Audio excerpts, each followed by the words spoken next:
You're cruising in your Jeep, everything feels perfect, and then, bam, that check engine light pops on. We've all been there, right? You feel that little knot in your stomach? Well, in this explainer, we're going to decode one of those cryptic messages and figure out exactly what's going on under the hood. So, if that glowing light is flashing the error code P0298, you are in exactly the right place. But what does that string of letters and numbers really mean for your Jeep's health? Let's get to the bottom of it. All right, first things first. Let's cut through all the technical jargon and get the official diagnosis. What is your Jeep actually trying to tell you with this code? It all boils down to this. P0298 means engine oil over temperature. Plain and simple, your Jeep's computer is sending up a red flag, saying the engine oil is running way hotter than it's supposed to. And trust me, since high oil temps can lead to some really serious engine trouble, this is a code you want to tackle right away.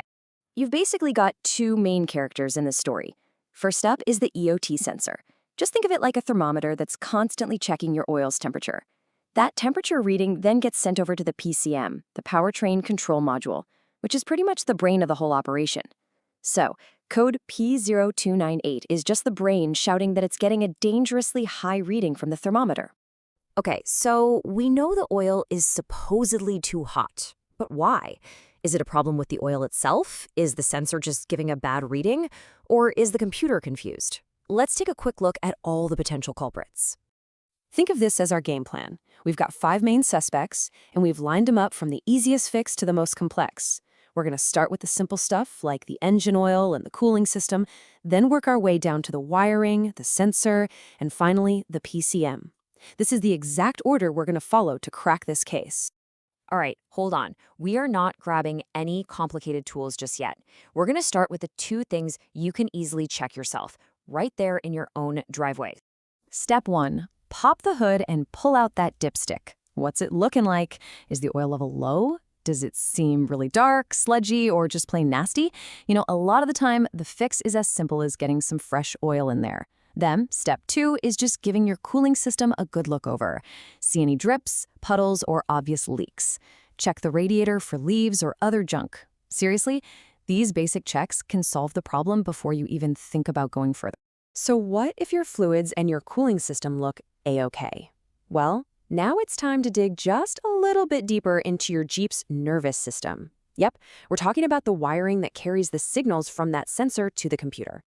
A lot of times, the real issue is something called high resistance. The best way to think about it is like a clog in a pipe.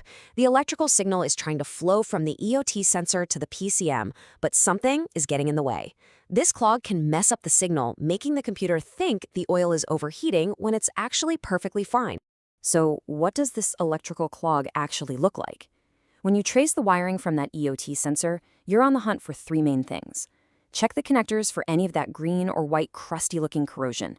Look for any physical damage to the wires themselves. We're talking fraying, melted spots, or even clean breaks. And last but not least, just give the connectors a gentle push. Make sure they're snapped in there nice and tight.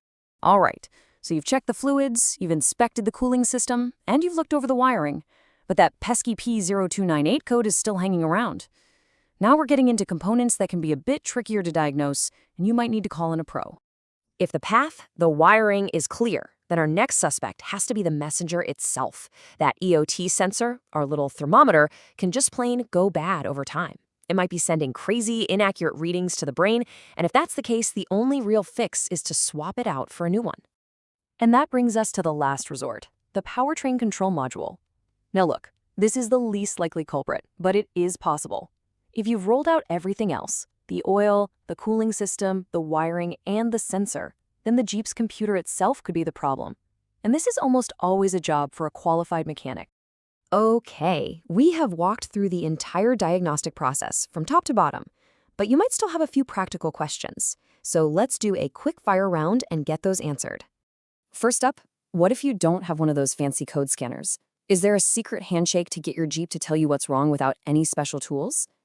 Believe it or not, on many Jeep models, the answer is a big yes. It's a pretty cool trick. With the Jeep turned off, press and hold the trip and the reset buttons on your odometer. While you're holding them down, turn your key to the on position, but don't start the engine. Then, just let go of the buttons. Any code stored in the computer should pop right up on your odometer screen. Okay, next question. Let's say you found the problem, you fixed it, but that check engine light is still staring you in the face. How do you make it go away? For this one, you will need a little tool called an OBD2 scanner. You can get them at most auto parts stores, and they just plug right into a port under your dashboard. Not only can it read the code to confirm the problem, but it'll let you reset the vehicle's computer and turn off that light once the repair is done. We've covered a ton of ground, haven't we? From simple oil checks all the way to computer replacements. So when you see that P0298 code light up your dash, what's the crucial point? Where do you even begin? The answer is always the same. Start simple. Check your oil, look at the cooling system, inspect the wires. Because more often than not, the fix is a whole lot easier than you think. And that is how you can confidently take on that check engine light.